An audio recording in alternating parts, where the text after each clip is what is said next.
What's going on, everybody?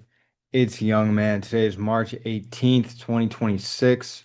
Today, we're going to be talking about Bitcoin, strategy, and MetaPlanet. These are the three things that we've been talking about and are going to continue talking about. The topic of the video today is going to be why I'm putting all my money into MSTR Part 2. I made a video yesterday about why I'm putting a significant portion of my money into strategy stock, and I'm going to continue elaborating on that today. I have a lot of people leaving comments on my video. A lot of them are in good faith and want to know more, but others are just your typical internet bears, people who probably have not researched the topic, who are raising questions, potentially insulting my intelligence. And so I want to address that today. And the way that I'll be doing that is going into what I went into yesterday in simpler terms.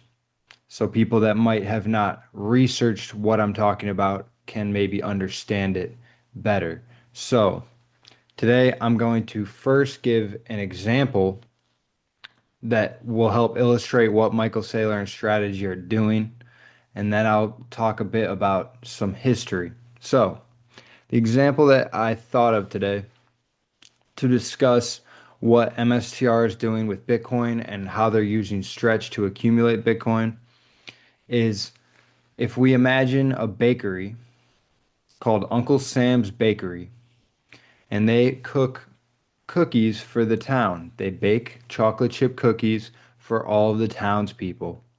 And they're the biggest bakery, and they have the ability to scale their operation so that no other bakeries can compete with them. They are able to bake the most cookies every day, and when they bake cookies in the morning, the cookies that they made yesterday lose their value because there are now fresher cookies. So this is similar to the way that the government issues money because they have the scale to use the Federal Reserve to print dollars, and they devalue the dollars that you have from yesterday every day that they print money. So today we create new money. Yesterday's money is worth less. That's the dynamic. And it's the same thing with cookies. You don't want to eat day old cookies when somebody is issuing cookies that were made today. So that is the bakery that has existed for about 100 years. All of a sudden, there's a new bakery in the same town called Cookie Strategy.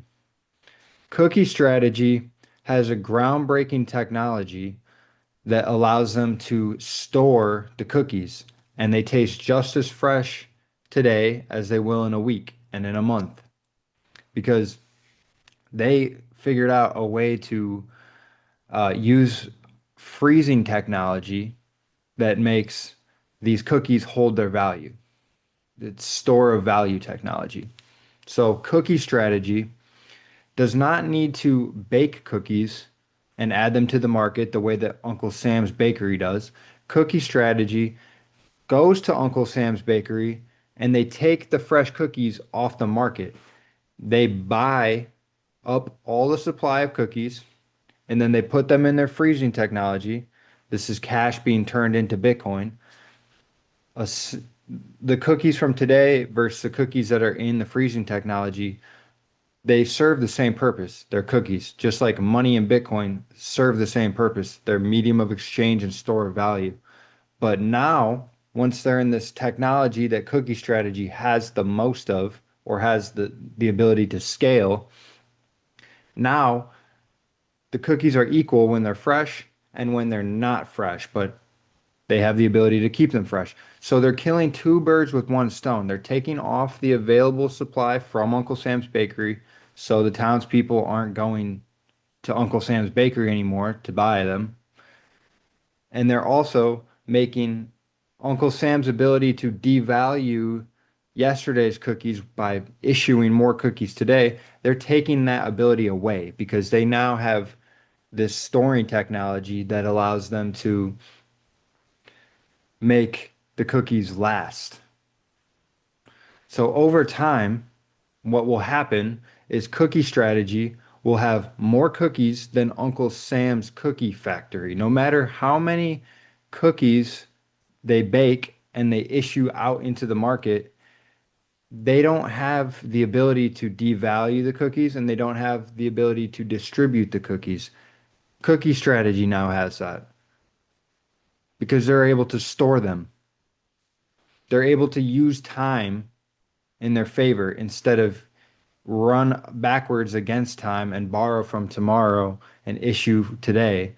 They're able to borrow from today to save and then issue tomorrow. It's the inverse operation. It's the opposite thing.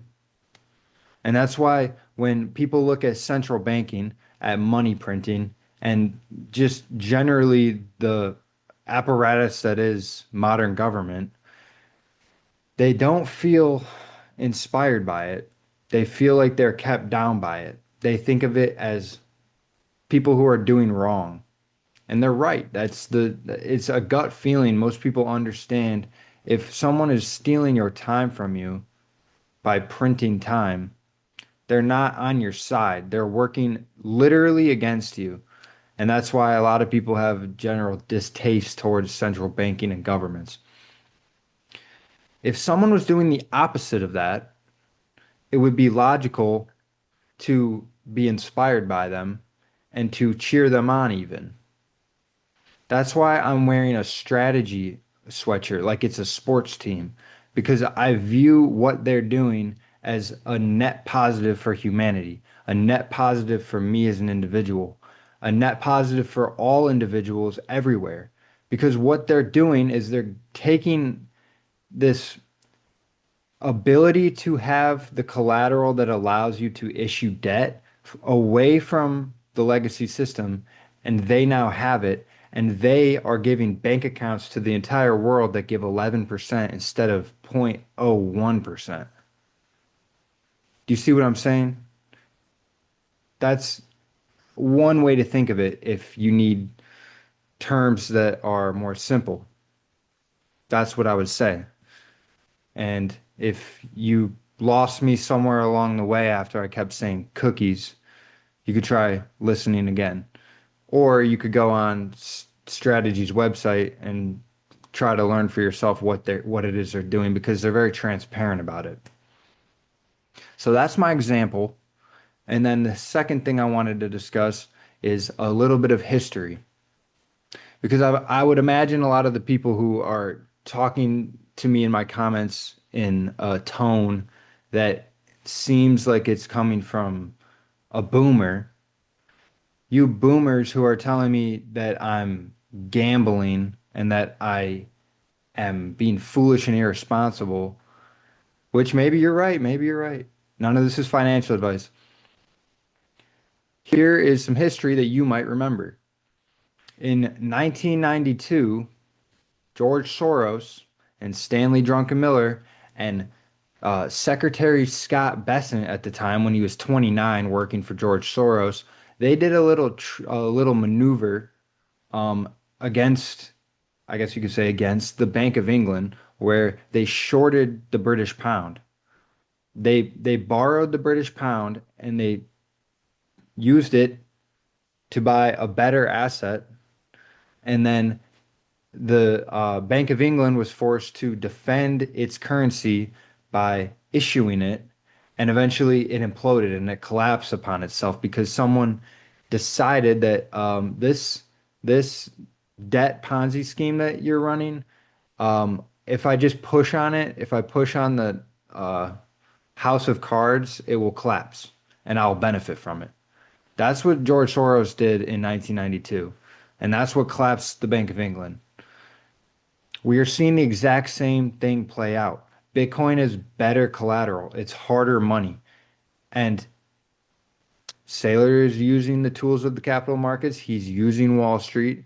He's using this fiat Ponzi system to generate fiat, use the system to lend to him, and then purchasing something that's outside of that system and better, and eventually the fiat system's gonna implode and collapse on itself.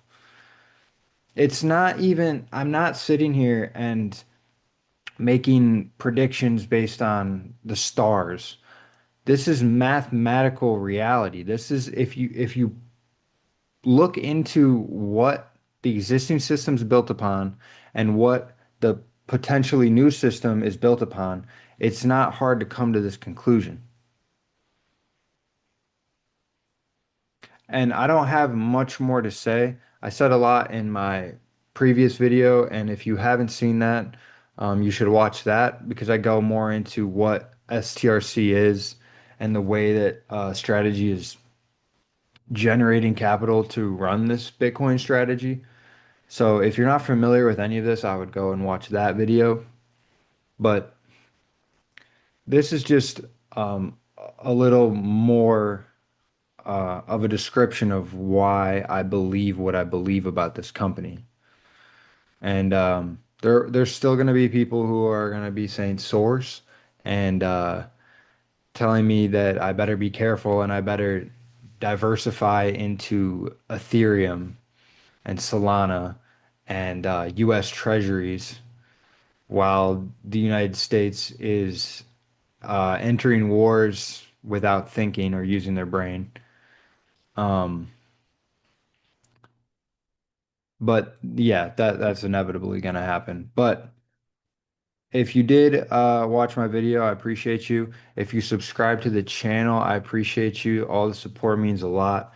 I really just want to make these videos to spread the word and to maybe interest people who were not previously exposed to Bitcoin or to strategy about these topics because they are very interesting. Even if it doesn't play out the way that I believe it will, it's something going on right now that I think doesn't have the amount of attention that it deserves. So that's why I'm making these videos.